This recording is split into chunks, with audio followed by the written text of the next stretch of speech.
Highest এত, lowest এত transaction হতে পারে।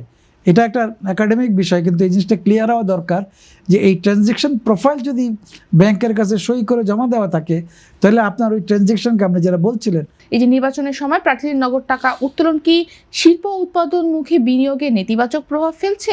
একই সাথে ব্যাংক থেকে বড় অঙ্কের টাকা উত্তোলন বাড়লে ঋণ প্রবাহ ও তারল্য সংকটে পড়ার আশঙ্কা কতটুকু? না, এটা কিন্তু নগদের কথা বলা হচ্ছে। চেকের মাধ্যমে তো আপনি any amount you can transfer. আপনি ফর্মাল ব্যাংকিং ট্রানজ্যাকশনের ক্ষেত্রে any amount it's not questionable. দুটো বিষয় এখনও আছে আমাদের এখানে ব্যাংকিং সিস্টেমে। একটা হলো এসটিআর, সাসপেক্টেড ট্রানজ্যাকশন রিপোর্টিং। সন্দেহজনক লেনদেনের ক্ষেত্রে কিন্তু বাংলাদেশ ব্যাংকে জানাতে হয়, এগুলো একটা। সেখানে অ্যামাউন্টের কোনো বিষয় নয়, সেটার কতগুলো কারণ আছে যে এই অ্যাকাউন্টটা মনে হচ্ছে এই লোক কিন্তু কন্টিনিউয়াসলি 10 লাখ 20 লাখ করে করেন, আজকে 10 কোটি 20 কোটি করে ফেলছেন। এটাকে সন্দেহজনক ধারণা করার কারণ আছে। এক্সট্রিম মশার কয়েল প্ল্যান্ট ফাইবার দিয়ে তৈরি, তাই সহজে ভাঙে না, সুগন্ধিযুক্ত ও নিরবিচ্ছিন্নভাবে জ্বলে। ডেঙ্গু, চিকুনগুনিয়া বাহি সহ যে কোনো মশার বিরুদ্ধে দেয় এক্সট্রিম সুরক্ষা। আবার কেউ জমি বিক্রি করে আইনা 3 কোটি টাকা জমা দিলেন, সেটার ডকুমেন্ট দেখাতে পারলে সন্দেহ করার কোনো কারণ নেই। এই রিপোর্টিংটা সেন্ট্রাল ব্যাংকে করতে হয়। নগদের ক্ষেত্রে হচ্ছে 10 লাখ হচ্ছে ক্যাপ।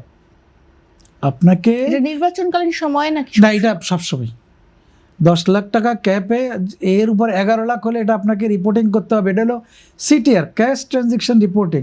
এটা সাসপেক্টেড হতে পারে, নাও হতে পারে।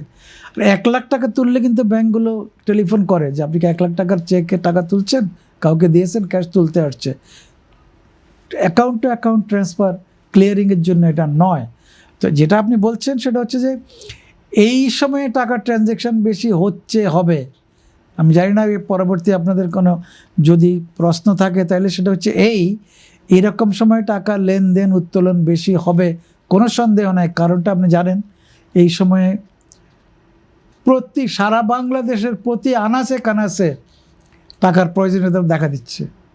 সেটা আপনি পোস্টার ছাপান, সেটা আপনি মিছিল করার জন্য লোক জোগাড় করেন, চা খাওয়ান, কিন্তু উত্তোলনটা বেশি হবে, এইটা কোনো সন্দেহ নাই। কিন্তু সেটা যদি ওই অ্যাকাউন্টে বছরে ট্রানজ্যাকশন প্রোফাইল জমা দিতে হয়, আপনি যদি বলেন যে আমার অ্যাকাউন্টে 1 কোটি থেকে 5 কোটি ট্রানজ্যাকশন হতে পারে, তাহলে কিন্তু আর আপনাকে সন্দেহজনকের মধ্যে ফেলা হবে না। আগে ডিক্লেয়ার করতে হবে যে আমার এই অ্যাকাউন্টে এই পরিমাণের হাইয়েস্ট এত, লোয়েস্ট এত ট্রানজ্যাকশন হতে পারে। এটা একটা একাডেমিক বিষয়, কিন্তু এই জিনিসটা ক্লিয়ার হওয়া দরকার যে এই ট্রানজ্যাকশন প্রোফাইল যদি ব্যাংকের কাছে সই করে জমা দেওয়া থাকে, তাহলে আপনার ওই ট্রানজ্যাকশনকে আপনি যারা বলছিলেন এটাকে প্রশ্নবোধক করা যাবে না।